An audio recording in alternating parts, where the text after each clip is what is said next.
Hello everyone, welcome back to my YouTube channel. आज 26 फरवरी 2025 का दिन है और आज बहुत ही शुभ दिन है, महाशिवरात्रि।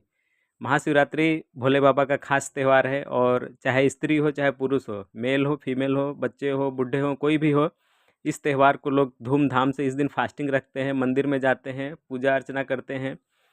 क्योंकि जो भोले बाबा हैं वो सभी के हैं, चाहे वो पर्सन के अंदर पॉजिटिव एनर्जी हो चाहे उसके अंदर नेगेटिव एनर्जी हो। भोले बाबा को मानने वाले सभी तरह के लोग हैं। ऐसा नहीं है कि भोले बाबा को सिर्फ जो सात्विक विचार वाले लोग हैं वही मानते हैं। यहाँ पे जो उनका सात्विक विचार नहीं है वो लोग भी भोले बाबा को उतना ही मानते हैं। और भोले बाबा भी इन दोनों के बीच में अंतर नहीं करते हैं। भोले बाबा भी इन दोनों के बीच में अपना दोनों के ऊपर सेम आशीर्वाद देते हैं। अगर जब भी तो उनका नाम भोले बाबा है कि अगर उनको सभी लोग प्रिय हैं, चाहे वो गलत आचरण वाला आदमी हो या फिर सही आचरण वाला हो, अगर जो भोले बाबा के शरण में जाएगा तो भोले बाबा उसको हमेशा आशीर्वाद देते हैं। इसका क्या मतलब है? इसका अगर हम सिर्फ सिंपल मतलब जानने की कोशिश करें तो इसका मतलब यह है कि भोले बाबा हर बिगड़े हुए आदमी को, जो अपना रास्ता भटक चुका है, उसको भी एक ना एक बार लाइफ में मौका देते हैं कि आप आओ मेरी शरण में। अगर आप मेरी शरण में आते हो तो मैं आपको माफ़ कर दूंगा। और जो आशीर्वाद जो मैं अच्छे लोगों को देता हूँ, जो अच्छे भाव से मेरी पूजा अर्चना करते हैं, वही आशीर्वाद मैं आपको भी दूंगा। बाकी देवी देवताओं में क्या है कि जो अच्छे लोग होते हैं उन्होंने खास बना रखा है कि जो भी स्पिरिचुअल हैं या फिर पॉजिटिव एनर्जी जिनके दिमाग में हमेशा चलता है, तो वो फिर जो पॉजिटिव वाले जो देवी देवताएं हैं उन्हीं की पूजा अर्चना में हमेशा तल्लीन रहते हैं। वो नेगेटिव वाले तरफ नहीं जा पाते हैं। तो कहीं ना कहीं वो लाइफ का एक बहुत जो एक गुण है, मतलब कि वो एक हर किसी को जानना चाहिए, तो वो मिस कर जाते हैं। वो एक तरफा ही चले जाते हैं और अपने लाइफ में वो पूर्ण विकास उनका नहीं हो पाता है। तो आज हम इस पावन दिन हम यही डिस्कस करने वाले हैं कि कैसे हम भोले बाबा को याद तो करते हैं, फ़ोटो भी इनका देखते हैं, लेकिन हम भूल जाते हैं। हम ये त्यौहार आया फिर चला जाएगा, सावन आएगा फिर चला जाएगा, और न जाने पास्ट में कितने भी जा चुका है, लेकिन हम कभी भी भोले बाबा को समझने की कोशिश नहीं करते हैं कि भोले बाबा हमें असल लाइफ में, असली ज़िंदगी में उनके जो भी प्रतीकात्मक चिन्ह हैं, चाहे वो शिवलिंग के ऊपर सांप का जो वो कुंडली मार के बैठा हुआ फोटो हो, या फिर अर्धनारीश्वर के रूप में हम भोले बाबा को देखते हैं, या फिर भोले बाबा का कुछ चित्र ऐसा देखते हैं जिसमें कि वो बैल के ऊपर सवारी कर रहे हैं। तो इन सब चित्रों को हम देखते तो हैं, लेकिन क्या करते हैं कि हम उनको फोकस नहीं कर पाते हैं कि आखिर ऐसा जो भोले बाबा का पिक्चर जिसने भी कल्पना की, जिसने भी सोचा, तो ऐसा उसने क्यों सोचा है, उसके ऊपर हमारा ध्यान नहीं जाता है। सिर्फ हम मंदिर में जाते हैं, उसी शिवलिंग पे देखेंगे कि सांप बैठा हुआ ऊपर से फन लपेट कर, और उसके ऊपर हम जल चढ़ाएंगे और भूल जाएंगे कि ये क्यों है ऐसा।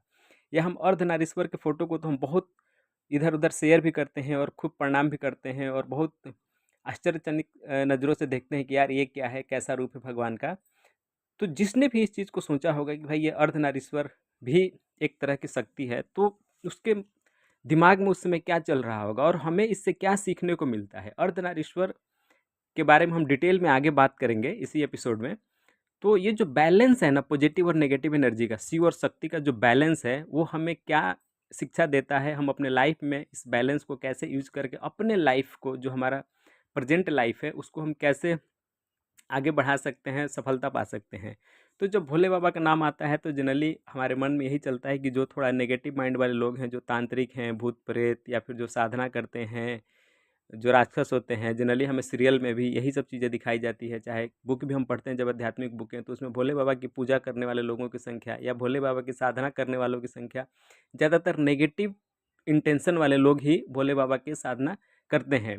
पॉजिटिव वाले बहुत कम लोग हैं जो भोले बाबा की साधना करते हैं, नेगेटिव कंसेप्ट रह के माइंड में। तो इससे क्या है कि हमारे माइंड में फिर कहीं ना कहीं इन सीरियल को देखकर, इन किताबों को पढ़कर भोले बाबा के असली स्वरूप को हम नहीं पहचान पाते हैं। जो हमें दिखाया गया है, जैसा हमें उनका नज़रिया बताया गया है, उसी स्वरूप को हम देखते हैं और ना हम जानने की कोशिश भी नहीं करते हैं। एक्चुअली किसी के पास इतना टाइम ही नहीं है कि वो जाने कि असली में क्या है भोले बाबा, और जिसने भी ये चित्र या हमारे दिमाग में जो भी उनके बारे में जो भी डाला हुआ है वो क्या है। तो आज हम भोले बाबा की बात करेंगे तो तंत्र मंत्र की भी बात होगी, क्योंकि भोले बाबा को कोई भी पर्सन जब माइंड में आता है तो साधु और अघोड़ी टाइप के ही लोग उनके दिमाग में आते हैं। तो थोड़ा सा हम तंत्र और मंत्र को भी जानने की कोशिश करेंगे। अगर शिव को जानना है ना, शिव को जानना है तो हमें तंत्र और मंत्र को भी जानना पड़ेगा, तभी हम शिव को जान पाएंगे। नहीं तो हम पूरी तरह से शिव को नहीं जान पाएंगे। अगर अपने लाइफ में आप शिव को नहीं जान पाएँ तो समझिए आपका लाइफ बेकार है।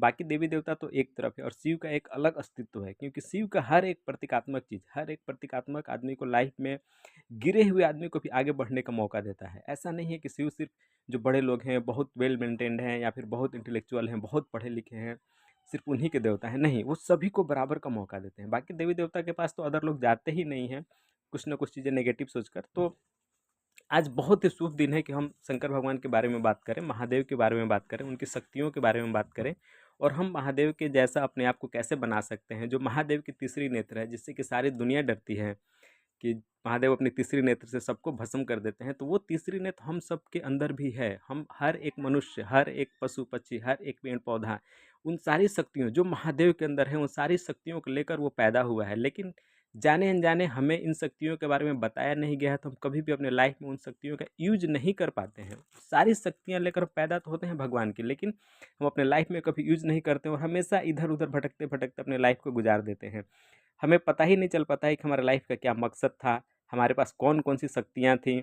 हम पता नहीं किस धुन में आँख बंद करके बेहोशी की हालत में, ज़्यादातर लोग तो अपने लाइफ को, पूरा लाइफ को ही बेहोशी की हालत में गुजार देते हैं और उन्हें पता भी नहीं चलता है कि वो लाइफ में किस लिए आए थे, उनके लाइफ का उद्देश्य क्या था। कुछ भी जानने की वो कोशिश भी नहीं करते हैं। तो इन्हीं सब चीज़ों को लेकर तो मैं आज ये वीडियो बना रहा हूँ कि महाशिवरात्रि है, तो आज हो सकता है कि किसी के मन में इंटरेस्ट आए कि मैं भोले बाबा के बारे में जानूँ। तो लोग, बहुत सारे लोग सर्च करते हैं नेट पर, फिर सोशल मीडिया पर जानने के लिए।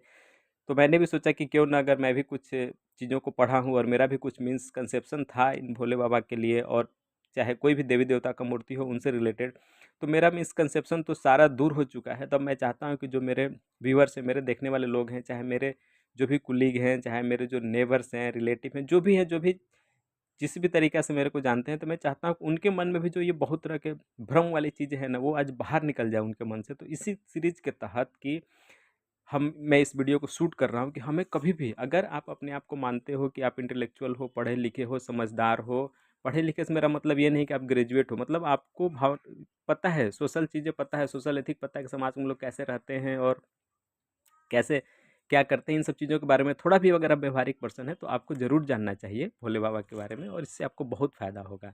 और अगर जो ये गृहस्थी लोग हैं, गृहस्थ वाले लोग हैं, अगर ये भोले बाबा की पूजा करने लगे और भोले बाबा को थोड़ा भी समझ पाए ना, तो इनका लाइफ बहुत ईज़िली सक्सेस हो जाएगा। और ये उन लोगों से जो कि नेगेटिव थिंकिंग को माइंड में लेके भोले बाबा को पूजा करके बहुत तरह की अनाप शनाप शक्तियों को हासिल करते हैं, अगर पॉजिटिव वाले लोग भोले बाबा को मानने लगें, तो उनका लाइफ में बहुत बहुत जल्द उनका लाइफ में उद्धार हो जाएगा। और कभी भी आप अपने आप को छोटा मत मानें, क्योंकि आप भी उसी परमात्मा के अंश हैं। और हमेशा आप अपने आप को, एक चीज़, अगर आपको लाइफ में सफल होना है, तो सिर्फ ये अपने दिमाग में बैठा लो कि आप सेकेंड टू द गॉड हो। जो क्रिएटर है, जो हाईएस्ट क्रिएटर है, आप उसके जस्ट एक ही पायदान नीचे हो, आप सेकेंड हो उससे। तो सेकेंड हो, तो अगर आप थोड़ा भी मेहनत करोगे ना, थोड़ा भी मेहनत करोगे, तब फर्स्ट आ जाओगे, और फर्स्ट आ जाओगे तो फिर आपको उसके आगे कुछ है ही नहीं। तो आप, जो लाइफ का हर किसी का गोल होता है, जो भटकते रहते हैं यहाँ वहाँ, तपस्या करते हैं कि मुझे मुक्ति चाहिए, मुक्ति चाहिए, तो आप सिर्फ सेकंड लेवल पे हो और आपको एक कदम आगे बढ़ाना है। जैसे एक कदम आगे बढ़ाओगे, आप हाईएस्ट लेवल में जाकर मिल जाओगे, आप टॉप कर जाओगे, तो फिर आपका वहीं से मुक्ति का मार्ग खुल जाएगा। लेकिन ये लोग नहीं समझ पाते हैं कि वो सेकंड टू द गॉड हैं, और अपने आप को पता नहीं अनाप शनाप बहुत तरह के भ्रांतियों में अपने आप को जीते रहते हैं। तो ये वीडियो तो आज बहुत लंबा हो गया, हम अब इसको सेकंड पार्ट में हम सीधा आ जाएंगे कि जो तंत्र मंत्र यंत्र है उसके बारे में डिस्कस करेंगे, और शिव को समझने की कोशिश करेंगे कि शिव तत्व तो क्या है, और जो भी हमारे माइंड में मिसकंसेप्शन है, हम उसी के बारे में आगे बात करेंगे। और इस वीडियो को मैं यहीं पे समाप्त करता हूँ, और हम इसका अभी तुरंत इमीडिएट मैं सेकंड सीरीज़ बनाऊंगा, ताकि मैं वीडियो को एक साथ ही अपलोड कर सकूँ, और जिनको इंटरेस्ट हो, ताकि वो देख कर अपना, उनके मन में भी जो भी बहुत तरह के भ्रम विचार, जो नेगेटिव चीज़ें हैं, जो वो भी अब बेहोशी में जी रहे हैं, तो अपने लाइफ को थोड़ा सा अच्छे रास्ते पे लेकर आएँ, अच्छे ट्रैक पर लेकर आएँ। तो आज का वीडियो मैं यहीं पे समाप्त करता हूँ।